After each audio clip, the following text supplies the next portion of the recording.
Welcome to your next step up the self-publishing mountain. I'm Matilda Swift, author of quintessentially British cozy mysteries.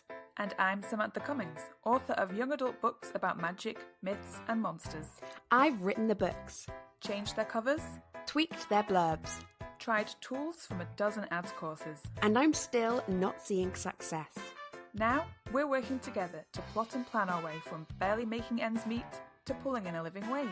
Join us on our journey where we'll be mastering the pen to snag that paycheck. Hello and welcome to Pen to Paycheck Authors Podcast. I'm Matilda Swift, here with my co-host Samantha Cummings, and we're here to write our way to financial success. We're two indie authors with over a dozen books between us, and still a long way to go towards the quit the day job dream. If that sounds familiar, listen along for our Mastery Through Missteps journey. Each week we cover a topic to help along the way. This week's topic is accountability. Before that, what are your wins and whinges of the week? Sorry, I just took a sip Sam, of tea. just take right, a drink right in the middle of that question. Excellent. Is that a win? Oh, Staying geez. hydrated? It's a win. It's a very good cup of tea. I left the tea bag in, it's great. So I have got a couple of wins. I'll say a few wins. One of my wins, which is non-writing related, is I sold my car, which means I've just got a little bit of extra money. It was just such a pain trying to get to the point of selling my car. Then the actual sale of the car was the easiest thing that's ever happened to me. So I really feel like I'm winning today because I feel like, wow, I could sell cars for a living. Maybe I'm a car salesman? I don't know. Yeah, I would believe that from you. Just sold it. So feeling good about that. I hit my first goal for making money on my way to be a full-time author at the end of September. So because I had a book release, it just pipped me over into like my first little like monthly target. And that was really fun. Even though it was a very low amount of money, I still hit it. And now I've just got to keep that ball rolling. And I have also started my first week, because I'm doing like a month of planning for the next book that I'm writing. I've just completed the first week of that. And it's been really fun and exciting. And I've got like the title of the book and I've come up with character names. And I really love to drag out this process. So I do it for a full month.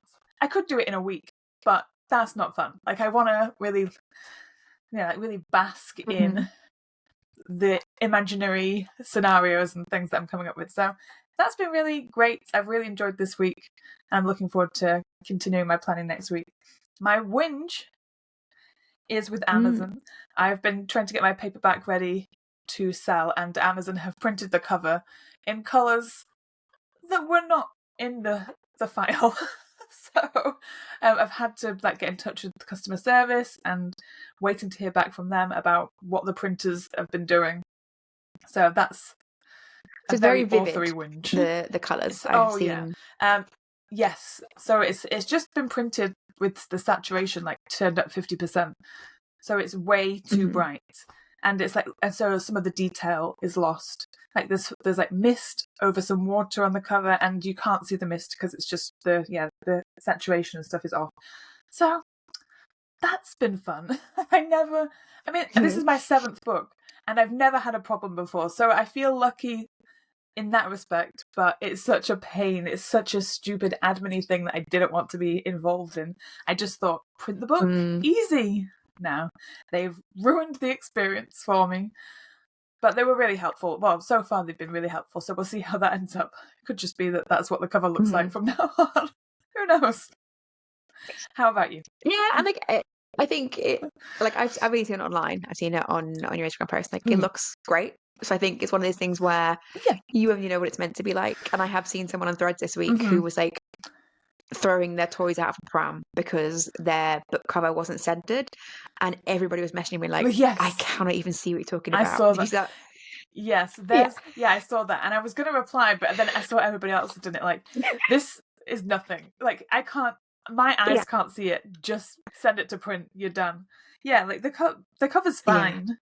It's just, I think it just looks a bit too garish. It's not a nice color compatibility thing. When they're a bit softer, the colors kind of blend into each other nicely, and the way it looks, Mhm. the colours aren't blending very nice. So I'm hoping they can fix it. But like you say, like I'm not adverse to just putting it live and maybe tweaking it in the Fine, that's how future. it I looks. don't know. Yeah. Yeah. like that's just I I'm mean, just get it done. yeah, I think I'm more to get done though, because I'm sort of disinterested in the paperback copies because this is not a big seller for me. I know. I think I was maybe how many books in? 4 or 5 books in before I got any paperbacks delivered to my house for what they look like. I was like, that probably should look fine. And they did look fine, but also fine. I've still never updated the paperbacks for the new covers. They've got 2 different covers now, paperbacks and ebooks. I've got several books without Hmm. paperbacks. And I know that it's the thing that's like it increases your like it looks more professional, but also it's on the If your list. readers aren't It's on the list, but it's asking not in the for top. it, but I have people asking me like, when's the paperback out? Because I don't read Mm. Kindle, so like I know that I've got customers who are waiting, and I want to get that money. So yeah, Yeah, I think it's I definitely a guess I'll genre just see thing as what well. Like happens. cozy readers, Hmm. yeah, people are not clamoring for paperbacks in cozies as Yeah. much. Um, yes, my wins and whinges. I feel like this weekend has felt really different to other weekends that I've had. So I work 4 days as my day job. I work Monday to Thursday. This week I had an extra day off. I had Tuesday off. Was that just this week? Was that the week before? Yeah, it's Mine was. crazy. No, it was this week, I'm Was it just sure. this week? Yeah, it I'm was. pretty So I had sure, Tuesday yeah. off this week, and it was the first one, but yeah. I set myself a list of like all the admin tasks, every single one that you could Mhm. possibly want to do, like order the covers, order the editing, and this is like for several books in a row because I've got all the dates planned out for the next 3, and the fourth I know when it will come roughly. So I booked all the editing, I booked in the covers, I like researched everything I had to research. I did all the like nuts and bolts of things as well, and I think I had a list maybe 50 things long. It was incredibly long. It felt very draining to do, but I got it done. And then this weekend, I still had more things to do. Like some of them was follow up to that. So, for example, I had to respond to someone about something they're ordering and respond about book covers. And I had a few other things like I wanted to get an Amazon ad underway. So I've sorted that. I wanted to start book club ads. I've just done all those things. And I have really, really wanted to get my weekends under control because I, I think I mentioned this last week in scheduling. Like, I just don't have any, and this sounds very privileged. I don't have any constraints on my time, and I set my life up that way on purpose. That if it's a writing day, I don't want to be squeezing it in around other things. So I really just set a whole writing day aside, and I try and do at least 2 full writing days a weekend, and then maybe 1 social day.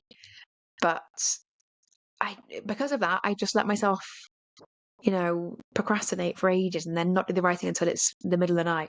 And I hate that. And I hate myself when I do that. So I was like, I'm going to get around that. I'm going to start having an actual schedule on my days off. And this weekend, I really accomplished it and I felt so much better. And I felt like my best self this weekend, which is so lovely to experience and to kind of have that to refer back to. The weekend has felt really long on Thursday. I had a critique partner chat, which was fantastic. Then on Friday, I'd set myself a schedule for writing and I got my 3 chapters done and I got loads of admin stuff done and I had an evening off, had a long, lovely bath. Watch Nobody Wants This, which if you've not watched it, get on it. It's so good. I've I not watched it yet. On Saturday, I had both Soon. my COVID and my flu jabs, so I had to walk and get those, and was just gave myself an easy day of that, but also loads of admin. And then today, Sunday, did my 3 chapters, did my admin stuff, finished at the end of like a workday time, and I feel like the best version of myself, and it didn't feel hard being that version. And that was amazing. And part of that is because the topic we're going to talk about today. So anyway, I don't have any whinges because I'm just amazing this week. Yay me. And once again, you've done so much this week, like way more than I've done, like in my entire life. So congratulations. Oh dear. Yeah, so this week, to bring us to the topic, we're talking about accountability. What does that mean to you in terms of being an author and how do you work on it? So I think we've talked about this a few times, and we think of these episode titles. It's always related to something that we want to work on personally in ourselves. And then we write these words down, like accountability, and then we go away and they sort of drift in their meaning over the times. And next week's episode, neither of us think I've got a clue what it's about. So we'll come to that in a little bit. But this week's episode, the word accountability, I think it's quite a good general word. It could mean lots of different things to you at different times of your career. For me, the reason I'm thinking about accountability right now is just in terms of I sort of like I was just saying, like I don't have any accountability in a real practical sense in my day to day. I can write at midnight and no one is going to say anything, but I don't like myself and I feel like I've wasted my time and I spend the rest of the day feeling good about procrastinating. And what I want to do is I'm trying to find ways to get more done and be more productive and make better use of my rest time. And kind of a way to do that for me feels like accountability. I've already got good accountability in my life in terms of schedules and things like that, like longer term schedules. I think people often, when I talk to them about like publishing, self publishing, will ask like, "Oh, are the deadlines like? Have you set yourself a deadline, or is someone imposing that on you?" And I think that's a really weird thing for people who are not in the self pub world to figure out and like to even get their head around. It's like when happens like, "Oh gosh, I'm on a deadline. I've got to get this book done." It's like, no one's making me. It's just me. But I'm that sort of accountability works for me. And like setting a deadline and you meet the deadline, I just that feels comfortable to me. That works with how I think and how I process stuff. But there are areas in my life where I don't have any accountability and there's nobody to observe my bad behavior and it just gets worse and worse. And so I want to try and figure out ways to get around that. So I've got some ideas, but that's kind of that's where I'm coming to it from. How are you thinking about accountability? Yes. Same really. It's just like you say, when you're in self-publishing, you already have it kind of built in. If you're going down the self-publishing route, you know you have to set yourself a release date. Like you have to, and you hold yourself accountable to it. So everyone's got that has got that part. I, like you, I find it really easy to set myself targets and goals and meet them. It's a strength of mine. It always has been since I was a kid. Like I can decide something. So I find like showing up to do the work is fine, but it's just more like the long-term accountability that I really am looking for. And I find that I work better, like you say, like I don't have any commitments. Like I don't have kids. I can work till midnight if I want, and sometimes I do. I don't hate myself for it because I'm a night owl. So like I actually love it. I feel great. I feel like a little gremlin sat at my desk. And it feels cool. I And I spend feel all day like telling myself I'm going to do it in 5 minutes, and I never do it in 5 minutes. Yes, to be fair, yeah. You like you set yourself earlier goals where I'm just like whenevs, as long as I do it at some point. The thing that I like for my kind of current and future goals for accountability is like current goals are I like to be perceived doing things. So I know in myself, if I tell people I'm going to do things, that makes me feel better because like I don't want to let people down, and like because I'm a people pleaser, but I try and use that to my advantage. So I realized quite recently, like this year, I realized I always wait for my boyfriend to be in the room before I do anything. Like if I think to myself, I'm going to tidy, I'm going to clean the kitchen, I won't do it till he's around because I need to be witnessed. I need somebody to see. Apparently that's called body doubling. I only learned about that this year. And yeah, I really like to that be also feels witnessed. like, you want someone to praise you doing something though, right? As well, like you don't want to just clean and no one sees that. I love praise. Yeah, I want people to see me doing stuff. Like I love praise. And my friends think it's hilarious because I'm always like waiting for someone to tell me that I've done a good job. Like, I love it. That's like it makes me feel good, and I'm fine accepting that. So I love to be witnessed doing things, which is why I'll always tell people that I'm doing things. And like when I'm like planning this book that I'm writing and writing a book, I've always relied on things like NaNoWriMo because I like to tell people what I'm doing. I like to tell people how many words I've written in a day. I like to see what other people have done. But for my future goals, like I've got this like really weird dream, and I don't think that really many people think this who are writing, because everyone likes to write on their own. I say everyone, that's like a very generalized, but you kind of assume that you're supposed to. But I have this dream of like opening a writing like cafe sort of thing where people can come and write with me. And when I'm a professional Would writer, love I'll that. have Dream this come place. true. Yeah. Yeah, like co-working space, but just for I always writers. think, I see, why isn't that a thing? Just for writers. Exactly. So there's always offices to rent near me, and I always look at them if you just got a few people to club together, we could just have a writing room. Wouldn't that be cool? And that's the accountability that I really look forward to in the future, is having people come and watch me work, and I'll watch them work, and it'll be great.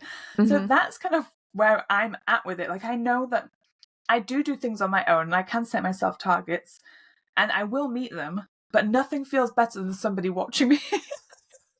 Somebody But wait, with this knowing that I've writing done cafe it. situation, you write at midnight. How are you doing this? Is it a midnight cafe? It's going to be 24 hours. It's going to be open 24 hours. Yeah. Like an internet cafe. It's basically an internet cafe. So this is a UK problem. I have not, in other countries, I have seen this happen, but I've never seen this in the UK. Maybe in London, probably in London, maybe Manchester. But I want a 24-hour coffee shop. I don't want to go home at 6 o'clock. I want to go out for a coffee at 6 o'clock. I want to go somewhere at 11:30 and grab a coffee and read a book, not in my house.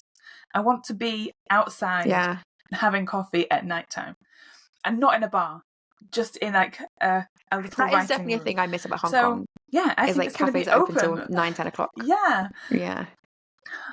Yeah, that's what I need in my life. I don't want to. I mean, I love my morning coffees, but I want evening coffees, as somebody who's fueled by caffeine, just for the fun of it. Not even because I need it to stay awake. I just love it so much. I would love to have myself a little midnight cafe where it's only writers. How cool. I would definitely attend that. I think I don't know what it is, because what I was thinking about when I think about this topic this week is often when we're thinking about how we get things done. So that's what kind of where the point of accountability is making sure things get done.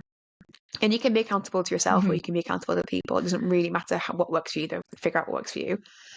But I was thinking about this topic, and I was thinking a lot of the things in my life, when I have got things done, I think I'm not very good at analysing why I got them done. And I think I often rely on things that I am naturally good at and not examining those. So, for example, we were talking earlier about testing and testing well.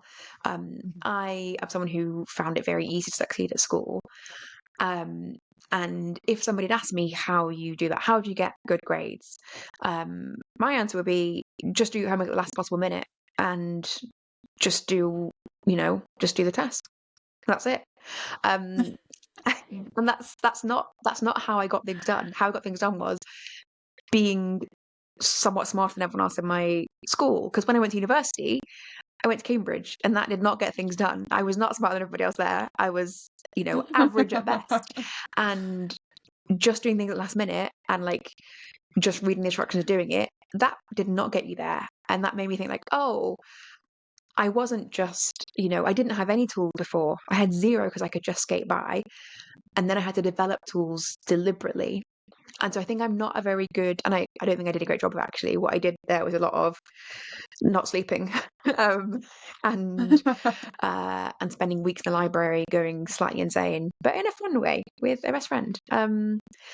So are you Rory Gilmore? Yeah. I mean, much crazier. There were gummy bear theatres, and there was a scavenger hunt with the geodecimal system.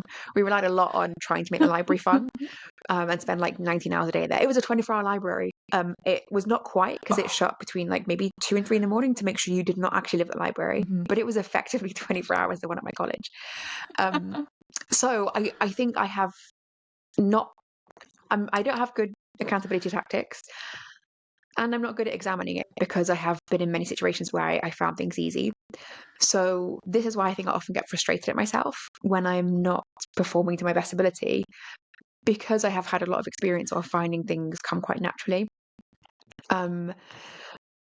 So I'm trying to really consciously kind of figure out what makes me do things more, and deliberately work on that and try and make it get more productive.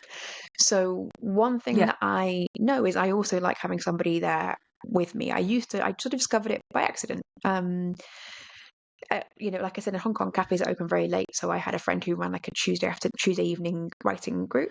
And I just went because I wanted to meet more writers. I'm a morning writer really. So I thought, I can't write in the evening. I'll just go and I'll eat ice cream with them, which is like also a winner because it's an ice cream cafe.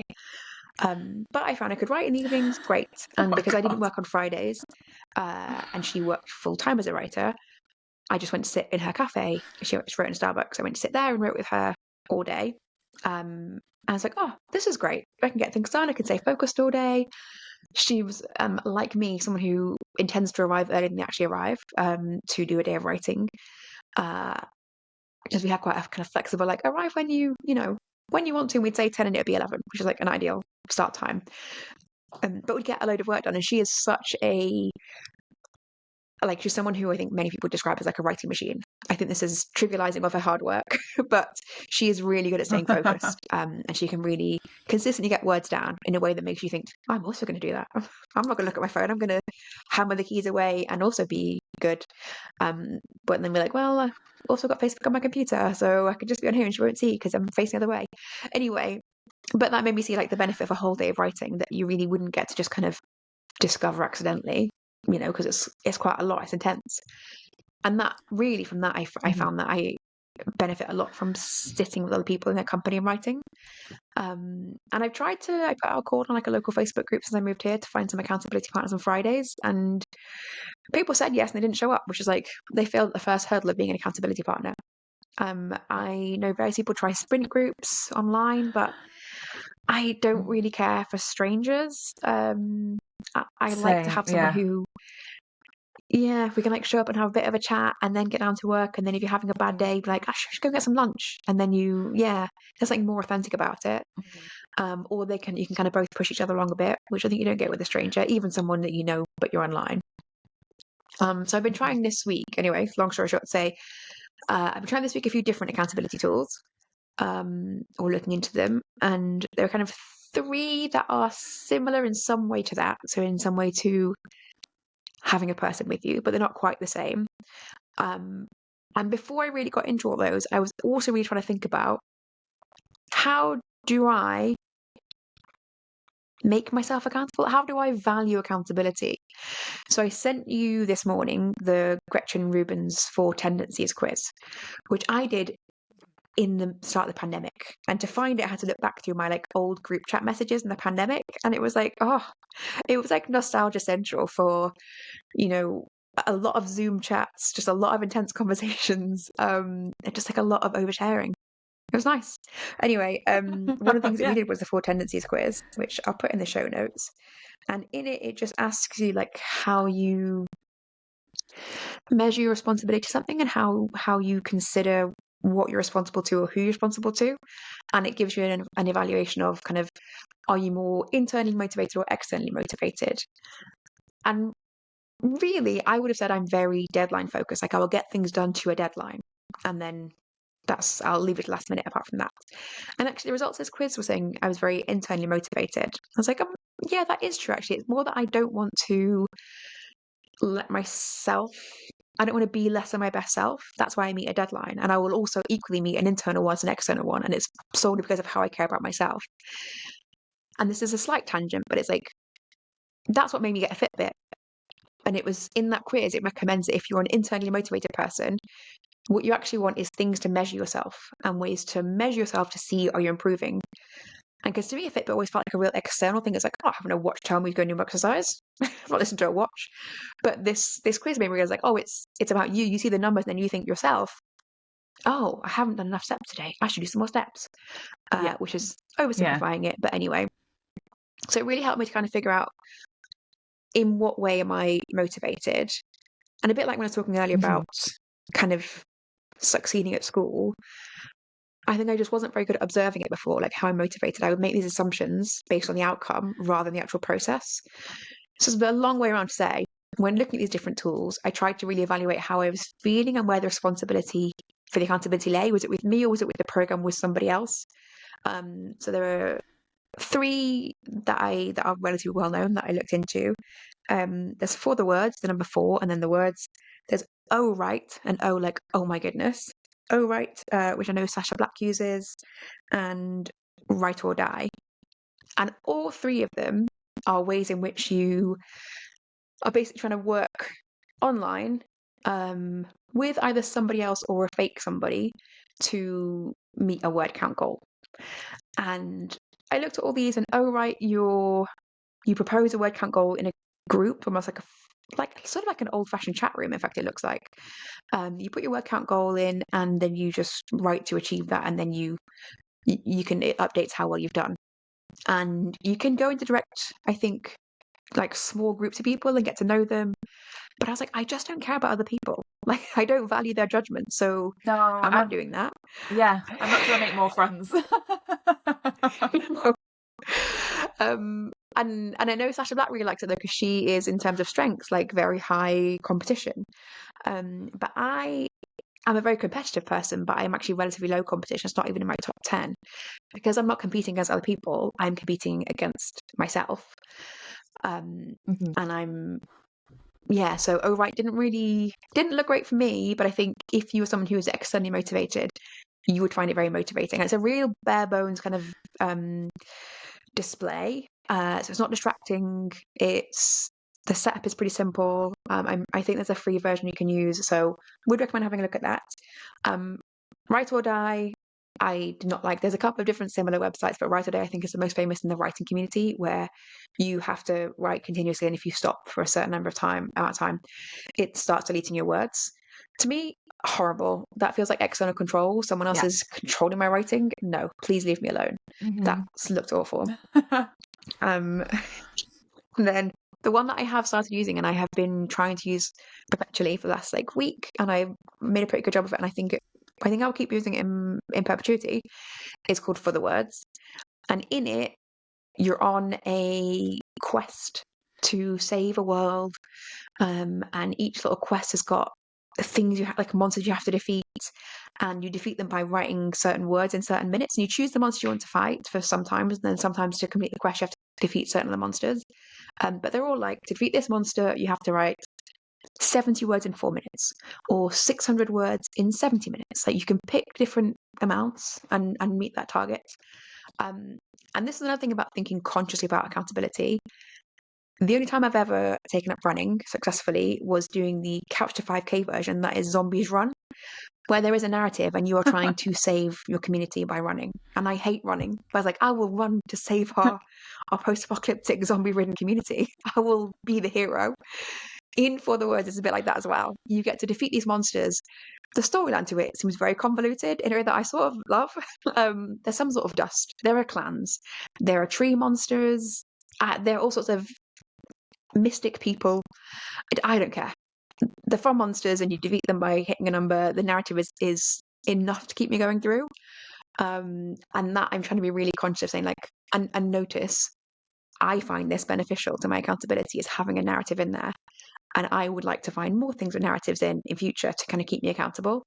And maybe I need to find a way to make my own self-publishing journey into a narrative. That is often what feels a bit unsatisfying to me, is I don't know what part of the story I'm in. Am I in the part of the story where I'm about to make a giant discovery, or disaster's about to befall me, or something great's going to happen? I just feel like I never know where I am in the story. Yeah, maybe that is it. I know I've talked a lot, but I have definitely thought about this a lot as well. So hopefully the thoughts were useful. Have you got any thoughts of your own about this? Yes. So I think that it goes without saying that this mastermind and this podcast is a huge accountability for both of us, because we are telling each other and listeners what we're going to do this week, and we have to do it. And I think that for anybody who is listening to this and thinking I need people to talk to, starting a group with people that you know in some way is always a good idea, because this is you can't. There is nothing else there is nothing online that can replicate a human being, a real person, and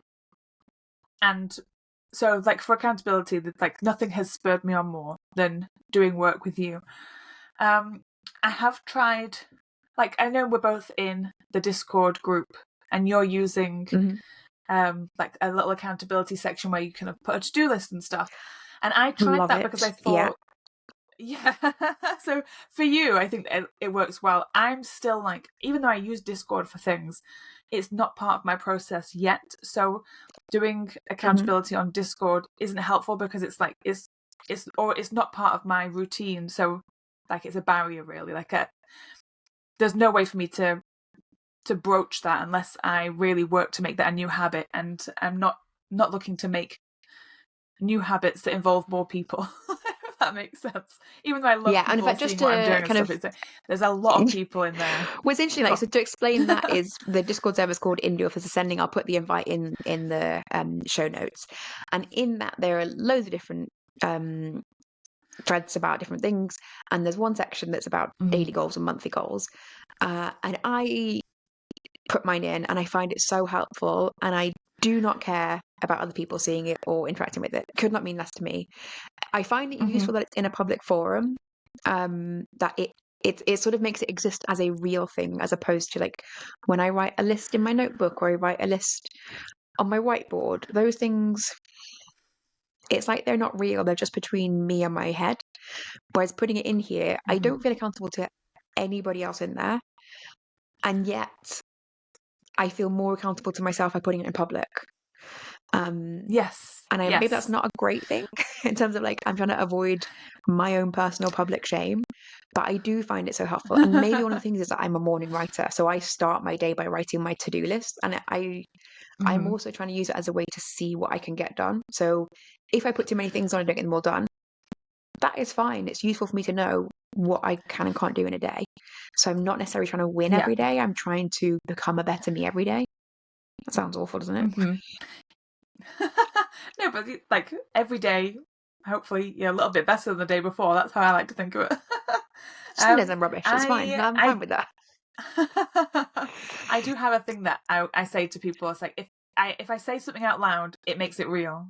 So if I have a thought or a goal or anything that I want to do, I'll say it out loud. And I think that more people should say things out loud that they want to do, because before I was doing this like writing publicly and I was just doing it and not telling anyone about it, there was nothing stopping me from quitting and nothing spurring me on to continue and achieve anything.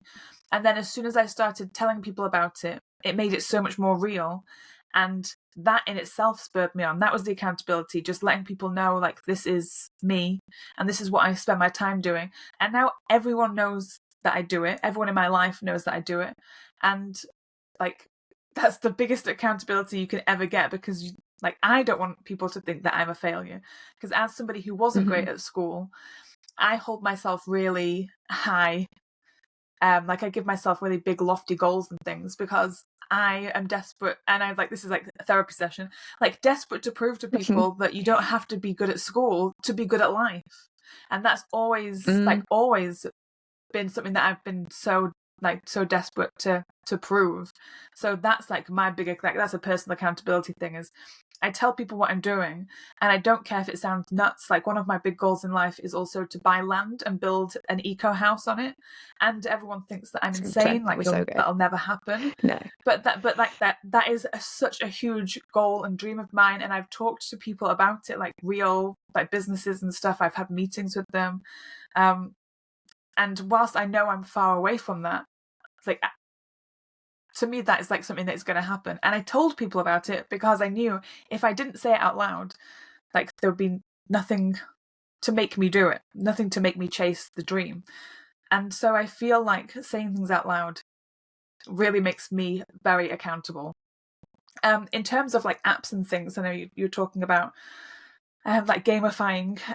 Something that I have often used in November when doing NaNoWriMo, like, I've loved doing it, like using their website to write, because there was always, I never used the social element, even though like there is the Manchester group and I've been a part of it for like 12 years or like maybe longer, and I've never been to any of the meetings. I hardly ever contribute to the conversations. There's just too many people. But the thing that I love about the website is that you had a graph. So every day you'd go in and log how many words you've written, and it'll update your graph and tell you how many words you've got left, and just basically whether you're on track. And that was my favourite thing about the Nano website. But I'm not using that website this year, so I found an alternative. I did build an alternative in Excel because, why not? So I made Excel. myself a calculator.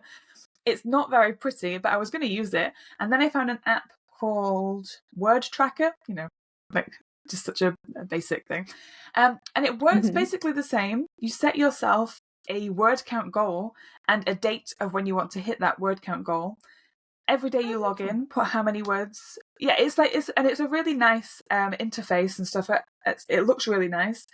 And every day you put how many words you've written, and it completes. It says how much of a percentage you've completed, and it updates a pie chart. That to me,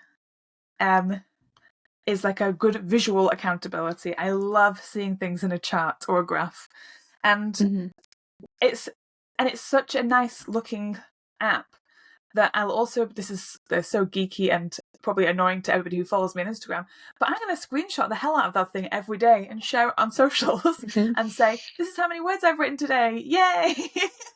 Because that's to me, that's a fun part of accountability.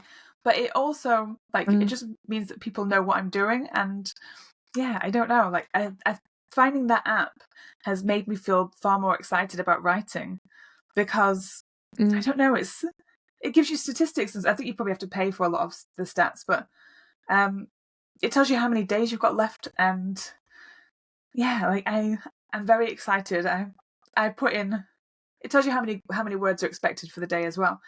That's the accountability I need, is an app that tells me how many words to write in that day, and then I just hit that.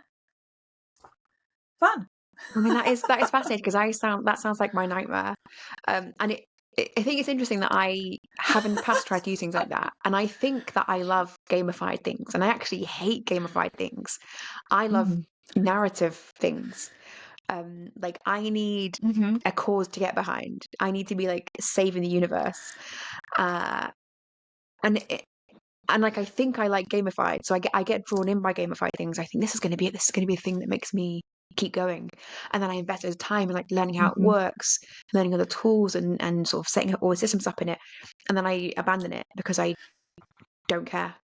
The game, what I actually liked in that situation was learning the game, and I need to really be very conscious of that I think I will use it and use it to be accountable, and I will not.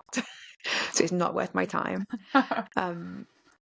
Yeah, and I think part of that is and I've never done Nano. I've never even vaguely been interested in Nano. To me, it sounds like just I don't care. It's November. I don't care if everyone else is writing. I don't get any sense of enjoyment from the community of trying to hit 50,000 words, because I try and write 40,000 words as a standard month amount. So it's this. I'm not going to be hanging out with people for this is like a special occasion for them.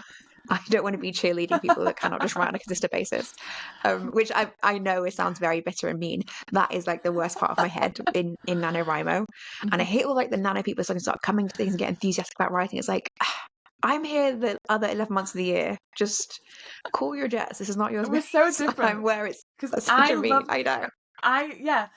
I love that. I love the people that just show up for Nano. They're not doing it for anything else. Maybe it's their first time writing. I'm not like a fair weather writer. We've talked about this so much about how I really enjoy helping people achieve dreams. So for me, Nano is this opportunity for me to be and I run this writing group that is on its second year, and it's my opportunity to guide people to this amazing career that they could have. And I love teaching people how to do it and encouraging people to write when they've never written, or it seems impossible to write 2,000 words a day, which obviously for us that's just standard. I really like encouraging people. That's my advice. Yeah, really ungenerous. I've got a real nano chip on my shoulder. I don't know what it is.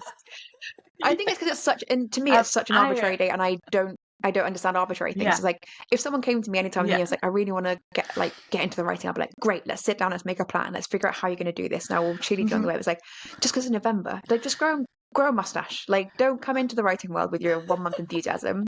This is a lifelong Oh, I passion. It's not a love 1 it. month thing. And if you're listening to this and you ever wanted to do nano, just Mm, come to me instead.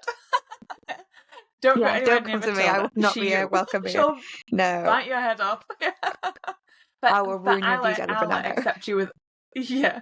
I'll have my arms open to you. It's so funny. I love how we're so opposite.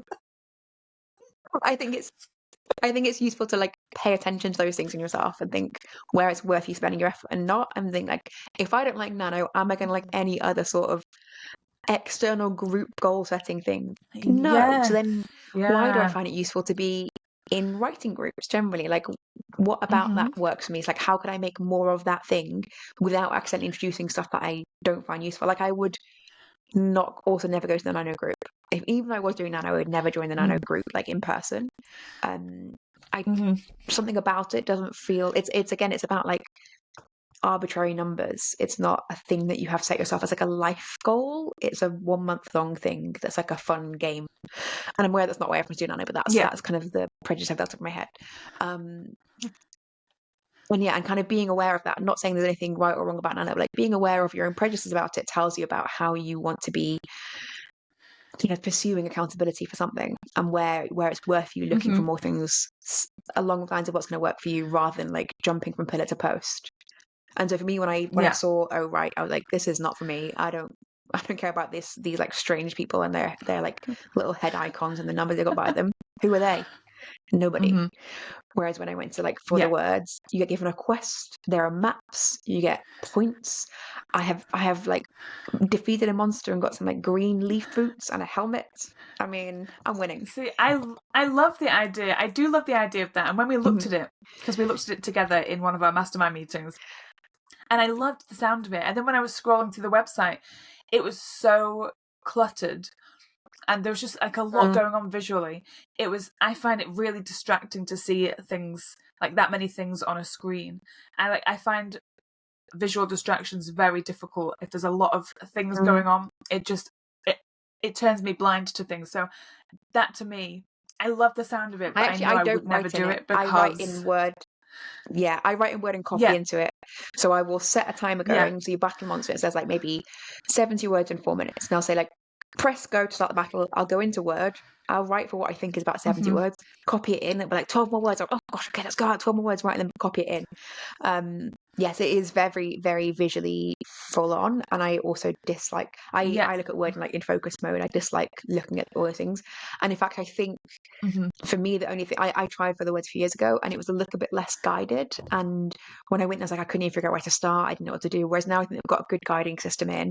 When you start, you basically just start writing. It says like, do this one thing right now, and then when you've done that one thing, it'll pop up a thing saying like, here are the next 3 things to do, and then you just go and do those things. And all the time you're gaining words, but you're also learning a little bit enough about how the game, like the narrative of it, works. And there's part of it I still don't understand. I was like, I don't care to understand it. It's fine. I found enough of it that works for me, and I like the funny little monsters, and I like the narrative, and I'm saving the world. I cannot understate this. I cannot overstate this. I am saving a world right now with my words. Okay. I mean, maybe I will implement that, because I would love to.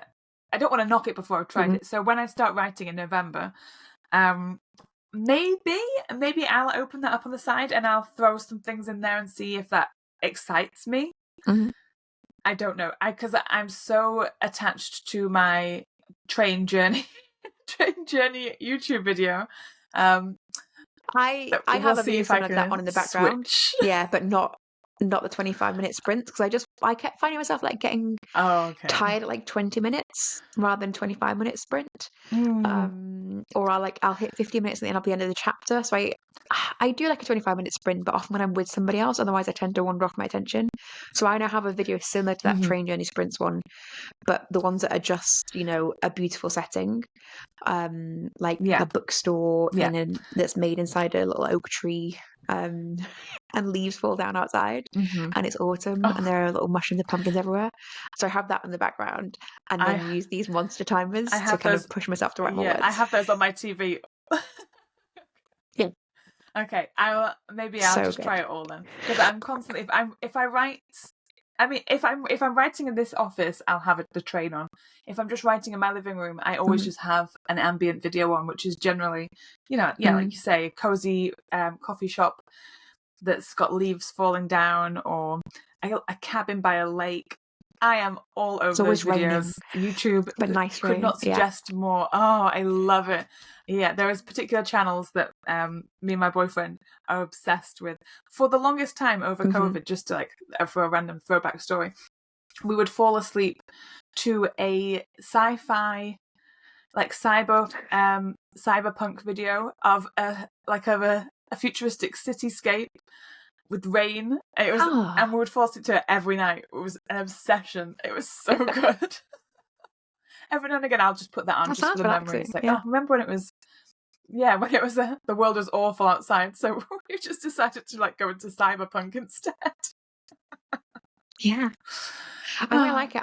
All day I've been living in this little tree, in the bookshop in the tree. So relaxing, while also Mm-hmm. fighting monsters and saving the world. Yeah. I've lived 1,000 Okay. lives a day, as always. Yeah. Okay. I think I'll try the, Okay. the monster thing then. Mhm. Yeah, I will put a link in the show notes for anybody else that wants to Mhm. try. There's no affiliate link here. I have only been trying it for about a week, but it's definitely working for me, and I think it's worth a try. But it's also worth. I'm also going to put in the four tendencies quiz. It's worth paying attention to where you get your. Um, it's not even about um accountability. It's about kind of like where you are sense you're responsible to. Just paying more attention to that might help you Yeah. discern what you're liking in something or why it's working for you, rather than necessarily looking for a new thing and trying it and seeing how it feels. Um, Mm-hmm. yeah, it's been an interesting topic. It's one that I think originally when we thought about it, it sounded a bit like it could be lots of things, and I want to do something in this area. And for me, it's felt like it's part of a big transformation. As of this weekend, I have Mm-hmm. just felt like I've been the best version of myself, and I have done all the work I wanted to do. I have been relaxed. I have achieved all the admin I wanted to do, and I have felt like I worked enough, but without feeling stressed, which is just perfection. Yeah. I couldn't have done a That more, is couldn't have perfection. done a better job. And I started watching Nobody Wants This, which again, I know everyone's talking about this. We're going to date the podcast because it's about a podcast as well. So I really made me think of us. Oh, okay. Yeah, I've my sisters Yeah, have been harping on and on about watching it, and I'm like I do love Adam Brody, but yeah, like, you will. do I want to get How much involved you love in him this? before? I will. This I know. will increase it. Yeah. Okay, I was I'll surprised watch by it. I it. think the first couple of episodes I thought like, oh, this is nice. It's well written and it's interesting. And then as I progressed through, I was like, gosh, it's a lot of people who are romance writers have been talking about how well the beats are done. It it felt like it was taken very seriously. Like it's just a romance. Like it's a simple. There's nothing more Mhm. to it. There's not like also a murder mystery, like a lot of things on Netflix are these days. It's just a romance, but it's just really well done, and it's not formulaic, and it's not squeezed into an hour and a half. Lovely. I cannot wait for the next series. I thought it was a limited series, but it's definitely not. Um, love everything about it. Cannot. Anyway, that was not what I was talking about right now. I was just saying I did that this weekend. Watched all that this weekend as well as get everything else done. I've just been on it. Okay, so next week we are onto quite a different topic. It's still in our series on professionalism and professionalizing, but we've got an episode on research and development, aka R&D. Sam, do you have any initial thoughts on that? What is I it? do. Okay, I wrote them. I wrote the notes. So, so R&D is all about being in this stage of our writing career where we can try new things and throw time and money at different things without really any um, need to commit. So it's all about being able to try different ads platforms and seeing how they work, trying different copy, or like we've been doing different book covers and things in the past. It's all those little things that you're able to do because you don't have a huge audience, so there's no one. This is like an anti accountability thing. Like, you've got no one to answer to at this point, so try different things.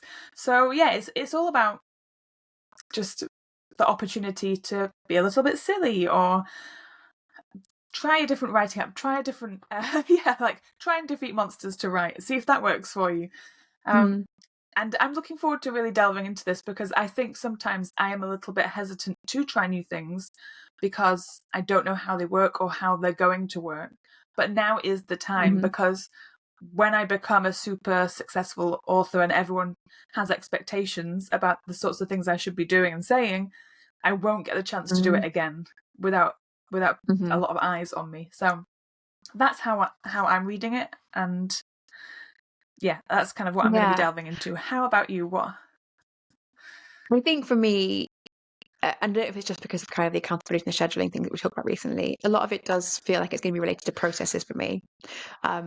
Even now, I feel a bit scared to try new things because I think, oh, my processes, they work. And what if I tried something new and it took me weeks to figure out and it turned out not to work and I could have been writing the book in that time. And obviously I'd taken off a big chunk of this year to kind of work on myself and my mindset. So that was, a thing I tried that I probably wouldn't be able to try if I were, really leveling up and having to put out like a book every couple of months and people are expecting that. And that's always kind of bringing in money and improve my career. So I want to keep that in mind and not get right back onto the hamster wheel. So things like, in the last week or so, I had on my list on that massive to-do list on Tuesday, like try dictation. And I did not enjoy it, not even a little bit. So Krista, who we had on the podcast recently, has been like playing around with dictation, and she sent us the link to the tool that she's using, and she talked a bit about her process. We have a WhatsApp with our guests, that is really great and great conversation. And I've been really hesitant to do dictation because I don't like change. And so it just seems like change. But it also could be great. Like I used to only ever handwrite and then I only type now because I developed arthritis and my hands didn't really work well enough for me to handwrite. And I was like, oh, you know what? It's fine. I can type. For ages, I thought I could not express myself in typed form and I only had to be in contact with the page. Not true. I didn't enjoy dictation at all because I just felt like ideas didn't come in the same way they do when I type, but maybe it's just practice. And if I don't try it now seriously, I will never try it. Because if I get into a routine where I'm releasing on a set schedule and I've got expectation from readers and I've got financial obligations that come from writing, I'm not going to be like, you know what, guys, no book next month. I don't need any money. Thank you. I'm just going to learn how to do dictation. Yeah. I want to try it now and figure out, is it for me or am I just pretending it's not for me and I'm being too lazy to try it?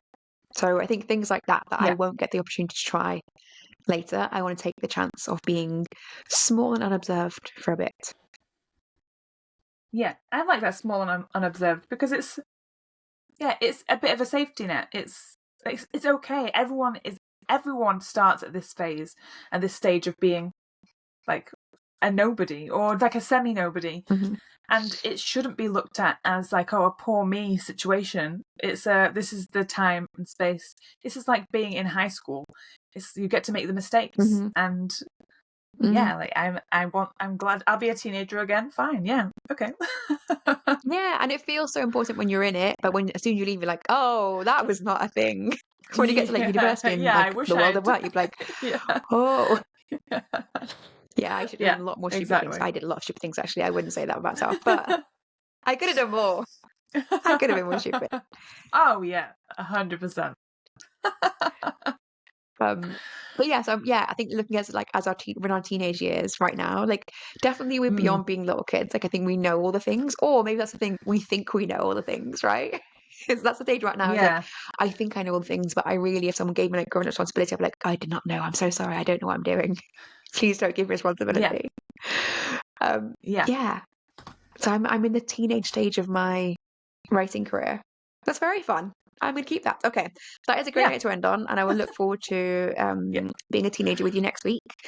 We have our face-to-face session next week as well. So where we are always also quite childish. So we will have lots of fun. And then we will record our podcast.